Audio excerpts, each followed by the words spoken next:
मैं आरपी सिंह, व्याख्याता गणित। प्यारे बच्चों, आज मैं आपको अध्याय 8 अवकलज के अनुप्रयोग का भाग 6 पढ़ाऊँगा। भाग 6 की विषय वस्तु है दो वक्रों का प्रतिच्छेदी कोण। दूसरी विषय वस्तु है वक्रों के स्पर्श करने का प्रतिबंध। तीसरी विषय वस्तु है वक्रों के लंबकोणीय प्रतिच्छेदन का प्रतिबंध। चौथी विषय वस्तु है लंबकोणीय वक्र, ऑर्थोगोनल कर्व्स। और पांचवी विषय वस्तु है इस पर आधारित महत्वपूर्ण प्रश्नों का हल। तो चलिए इस वीडियो को शुरू करते हैं। पहली विषय वस्तु है दो वक्रों का प्रतिच्छेदी कोण। पहले इसको आप समझ लीजिए। इसके लिए मैंने आपको ये चित्र बनाए हैं, आलेख देखिए। यहाँ पे देखिए, ये जो आलेख है ये C1 ये पहला वक्र है और ये C2 दूसरा वक्र है। देख रहा, C1 और C2 दो वक्र हैं जो एक दूसरे को P बिंदु पर प्रतिच्छेद करते हैं। ध्यान से देखिए, पहले वक्र यानी C1 के इस प्रतिच्छेद बिंदु पर हमने एक स्पर्श रेखा Q और Q डैश खींचा, ठीक है। और इसी प्रतिच्छेद बिंदु P पर दूसरे वक्र C2 पर एक स्पर्श रेखा RR डैश खींचा। यानी दोनों वक्र जहाँ प्रतिच्छेद करते हैं उसी बिंदु पर दोनों वक्रों का दो प्रतिच्छेदी रेखाएं हमने खींच दिया। अब आप ये नीचे देखिए, इन दोनों प्रतिच्छेदी रेखाओं के बीच का कोण आपको दिख रहा है ये थीटा। इसे ध्यान से देखिए, P बिंदु पर स्पर्श रेखाएं हैं और स्पर्श रेखाओं के बीच का कोण कितना, थीटा। यही कोण दोनों वक्रों के प्रतिच्छेदी कोण कहलाते हैं। इस बात को ध्यान दीजिए। अब इस पर आधारित हम परिभाषा करते हैं। तो देखिए, माना कि दो वक्र C1 और C2 एक दूसरे को बिंदु P पर काटते हैं, जैसे आपने चित्र में देखा। तथा माना कि QP Q डैश तथा RP R डैश बिंदु P पर इन वक्रों की स्पर्श रेखाएं आपने देखा था। तो इन स्पर्श रेखाओं या स्पर्शियों के बीच के कोण को P पर वक्रों का प्रतिच्छेदी कोण कहते हैं। यदि बिंदु P पर स्पर्श रेखाओं के समीकरण इस प्रकार हैं। पहला मान लीजिए, पहले वक्र की स्पर्श रेखा P बिंदु पर मान लीजिए y = m1x + c1 और दूसरे वक्र के P बिंदु पर जो स्पर्श रेखा उसका समीकरण y = m2x + c2 हैं।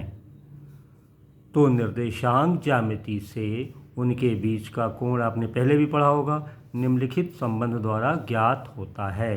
यानी उनके बीच का कोण का tangent tan θ = m1 - m2 upon 1 + m1 m2, ये आप जानते हैं, यही यहाँ पे लगता है, ठीक है। परंतु ध्यान दीजिए, m1 और m2 वक्रों के प्रतिच्छेदी बिंदु P पर dy/dx के मान हैं, ठीक है। यदि हम इनको dy/dx पहले बिंदु यानी पहले वक्र का और dy/dx दूसरे वक्र से प्रकट करें तो अभिष्ट प्रतिच्छेदी कोण निम्न होता है। तो ऊपर का सूत्र कैसे बदल जाएगा, m1 m2 की जगह मान रख दीजिए। तो tan θ का सूत्र होगा dy/dx पहले वक्र का माइनस dy/dx दूसरे वक्र का होल अपॉन 1 + dy/dx पहले वक्र का इंटू dy/dx दूसरे वक्र का। ये सूत्र का हम प्रयोग करते हैं दो वक्रों के प्रतिच्छेदी कोण निकालने के लिए। इसे नोट कर लें। अब आप देखिए आगे, इसी सूत्र के आधार पर दो वक्रों के स्पर्श करने का प्रतिबंध क्या है। चित्र में जैसे आपने देखा, दो वक्रों के स्पर्श करने का प्रतिबंध क्या है। अगर ये कोण थीटा 0 हो जाए तो स्पर्श करेंगे, है ना। तो वही चीज़ यहाँ हम देते हैं। स्पर्श की स्थिति में थीटा बराबर क्या होगा, 0। दैट इम्प्लाइज tan θ क्या हो जाएगा, tan 0, और tan 0 का मान 0 होता है। अतः अभिष्ट प्रतिबंध पहले सूत्र से m1 बराबर m2 आएगा, और जो दूसरा सूत्र था आपने देखा ये वाला, इससे क्या आएगा, dy/dx1 पहले वक्र का बराबर dy/dx दूसरे वक्र का, ये दोनों बराबर होंगे। ये समझ में आया आपको। अब चलते हैं अगले विषय वस्तु की ओर।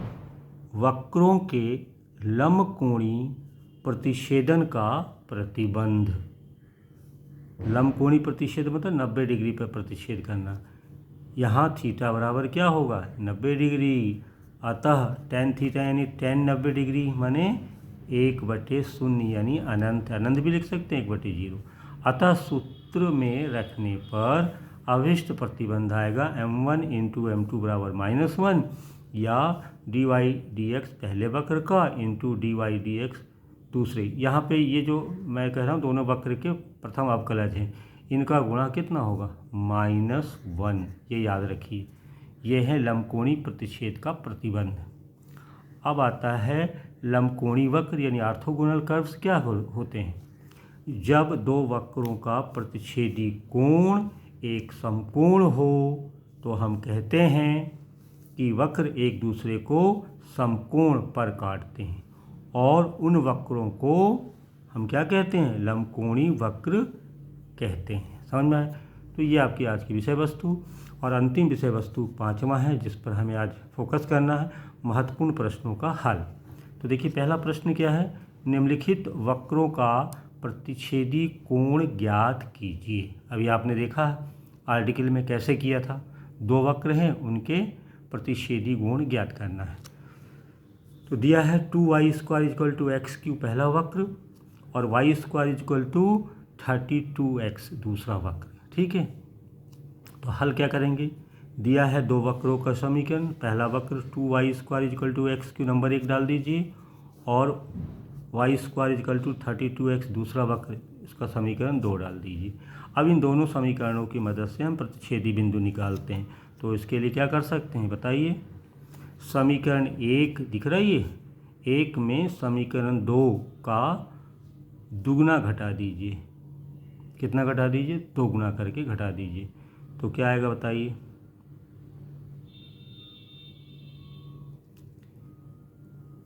समीकरण 1 में घटा दिए 2 के दुगने को, तो कितना आएगा बताइए। तो क्या होगा आप बताएं, इसमें ये 2y² है और ये y², इसके दुगने घटाएंगे तो 2y² में y² चला जाएगा तो कितना आएगा 0। अब इधर देखिए ज़रा ध्यान से, इधर x³ है, इसका दुगना कितना होगा 64x घट जाएगा। ठीक है, इसमें ये घट जाएगा और इसमें इसका दुगना ये घट जाएगा तो 0 हो गया। अब इसके गुणनखंड कर लें, कितना आएगा x × x - 8 × x + 8 बराबर 0। तो गुणनखंड आप कर लेंगे तो ये 3 गुणनखंडों का गुणा 0 है। इससे आप x के मान निकालें, इससे इसको 0 रख करके, तो क्या मान आएंगे, x बराबर 0, x बराबर 8 और x बराबर -8। तो ये x के 3 मान आ गए। ठीक है, अब इसकी मदद से हमें y के मान निकालना है। तो समीकरण 2 से पहले x बराबर 0 लिखिए समीकरण 2 में, समीकरण 2 आपका ये दिख रहा, इसमें x बराबर 0 लिखिए समीकरण 2 में, तो y² बराबर 0 आएगा। और अगर x बराबर 8 लिखिए तो y² बराबर 32 × 8 आएगा। और अगर हमने x बराबर -8 लिखा तो y² बराबर आएगा 32 × -8, ये आएगा। जब आप इसको हल करेंगे तो y बराबर 0 इससे आएगा, और इसको हल करेंगे तो y बराबर +-16 आएगा। और जब इसको आप हल करेंगे तो y बराबर 16 × √-1 जो कि एक अधिकल्पित है। ठीक है, तो अब देखिए वक्रों के वास्तविक प्रतिच्छेद बिंदु क्या बना, यानी y के ये मान हो गए और x के ये मान हो गए। इनको लेके चलिए युग्म बनाइए। तो वक्रों के वास्तविक प्रतिच्छेद बिंदु हमें मिलेंगे 0, 0, दूसरा 8, 16 और तीसरा 8 - 16, ये 3 बिंदु मिलेंगे। ठीक है, तो ये प्रतिच्छेद बिंदु मिल गए। अब अगली प्रक्रिया क्या है, अब हम क्या करते हैं, सबसे पहले हम समीकरण 1 का अवकलन करते हैं dy/dx निकालने के लिए। तो समीकरण 1 आपके पास है, इसका आप डिफ्रेंशिएट कर दीजिए। तो कितना होगा समीकरण 1 का अवकलन करने पर, y² का आएगा, ये 2 बाहर अचर है, y² का 2y और y का dy/dx, x³ का 3x²। इसका मतलब dy/dx की वैल्यू हो गई 3x² / 4y। ठीक है, पहले वक्र का ये dy/dx निकल आया। अब हम क्या करते हैं, इसलिए बिंदु 0, 0 पर dy/dx का मान निकालते हैं। यानी पहले वक्र का dy/dx इस बिंदु 0, 0 पर निकालते हैं, प्रतिच्छेद बिंदु पर, तो कितना होता है 0। इस प्रकार बिंदु 8, 16 पर पहले वक्र का dy/dx निकालते हैं, तो यहाँ 3x² / 4y में मान रख दीजिए, x का 8, y का 16। अब इसको सरल कर लीजिए तो 3 आ गया। समझ में आया। अब एक और प्रतिच्छेद बिंदु था, बिंदु 8 - 16 पर पहले वक्र के dy/dx का मान, पहले वक्र का dy/dx ये था 3x² / 4y। इसमें आप x की जगह 8, y की जगह -16 रख दीजिए, यहाँ पे प्रतिस्थापित कर दें तो इसका मान -3 आता है। यानी तीनों बिंदुओं पर पहले वक्र के dy/dx के मान निकाल लीजिए। ठीक है, पुनः समीकरण 2 का भी x के सापेक्ष अवकलन कर दीजिए, तो ये आएगा 2y × dy/dx = 32, अर्थात dy/dx = 16/y आ गया, दूसरे वक्र का dy/dx। अब प्रतिच्छेद बिंदुओं पर इनके मान निकालेंगे पहले की तरह। तो बिंदु 0, 0 पर दूसरे वक्र के dy/dx का मान रखेंगे तो अनंत आएगा। बिंदु 8, 16 पर दूसरे वक्र के dy/dx का मान निकालेंगे तो 16/16 यानी 1 आएगा। और तीसरा बिंदु प्रतिच्छेद बिंदु 8 - 16 पर दूसरे वक्र के dy/dx का मान 16/-16 मतलब -1 आएगा।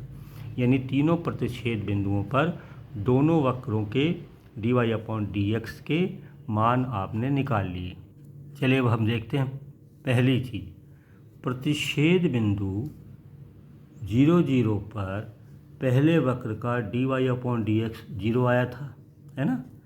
अतः पहले वक्र के बिंदु 0, 0 पर स्पर्श रेखा x अक्ष के समानांतर है।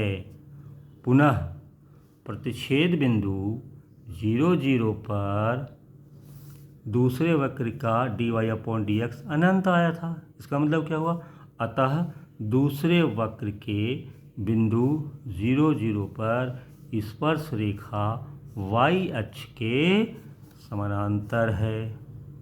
इसलिए प्रतिच्छेद बिंदु 0, 0 पर स्पर्श रेखाओं के बीच का कोण क्या होगा, समकोण यानी 90 अंश होगा।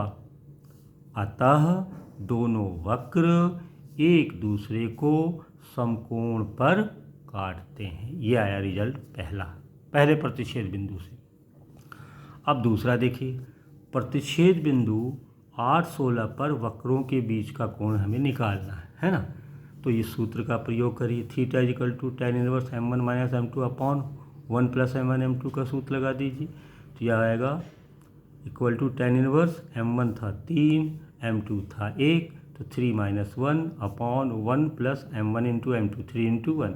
अब इसको हम सरल कर लें तो ये tan 1 1/2, यानी प्रतिच्छेद बिंदु 8, 16 पर वक्रों के बीच का कोण थीटा tan 1 1/2 होगा।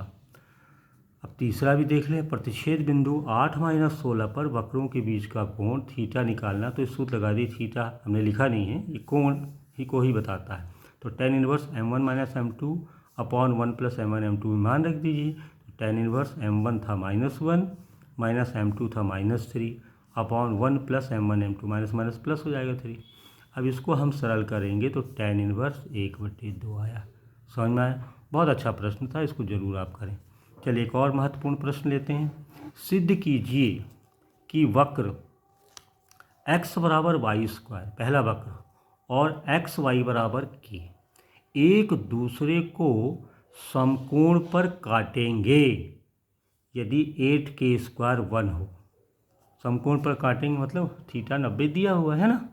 तो देखिए, दिया है वक्र पहला x = y², नंबर 1 लिख दिया, और x y = k, नंबर 2। दोनों वक्रों को हमने समीकरण 1 और 2 लिख दिए।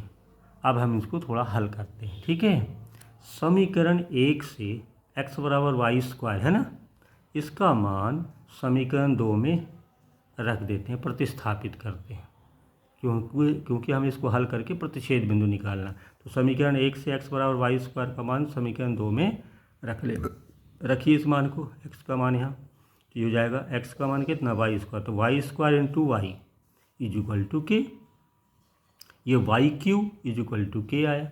तो घनमूल ले लीजिए, तो y बराबर k की घात 1/3 आ गया। ठीक है, अब इस y के मान को हम 1 में रख दें तो x का मान आ जाएगा।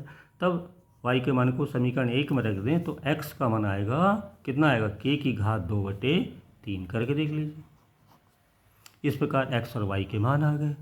इसलिए दिए हुए वक्र एक दूसरे को बिंदु P मान लीजिए, P पर प्रतिच्छेद करते हैं, और P के निर्देशांक ये जो x y निकाला कितना है, k⁴ कॉमा k⁴ पर प्रतिच्छेद करते हैं। ठीक है, अतः समीकरण 1 और 2 का क्या करना चाहिए, x के सापेक्ष अवकलन करने पर प्रवणता ज्ञात करने के लिए 1 और 2 को आप x के सापेक्ष अवकलन कर लीजिए। तो पहले समीकरण को जब हम अवकलन करेंगे, इसको करिए, तो कितना मान आएगा, x का तो 1 आ गया और वाई स्क्वायर का 2y dy/dx, यानी इसको सरल करें तो dy/dx का मान 1/2y आ गया। इसी को हम कहते हैं इम्प्लाइज m1 बोलते हैं ना, पहले वक्र की प्रवणता। m1 माने P बिंदु पर पहले वक्र का dy/dx का मान कितना आएगा, वो 1/2y आए, y का मान रख दीजिए, अभी आपने ऊपर निकाला, तो 1/2 इंटू k⁴ हमने यहाँ पे मान रख दिया, किसका, y का। ठीक है, अब समीकरण 2 ले लें। अब समीकरण 2 आपके पास है, इस समीकरण 2 को भी, ये 2 नंबर, इसको भी x के सापेक्ष डिफरेंशिएट करिए। तो समीकरण 2 से पहला फलन दूसरे का अवकलन प्लस दूसरा फलन पहले का अवकलन सूत्र लगा दीजिए, तो आएगा x into dy/dx plus y into x का 1 इक्वल टू 0। सरल करेंगे तो dy/dx का मान -y/x आ गया। इस dy/dx को हम m2 कहते हैं, दूसरे वक्र का है ना, अवकलज है तो m2 कहते हैं, यानी प्रतिच्छेद बिंदु P पर दूसरे वक्र के dy/dx का मान कितना आया था, -y/x।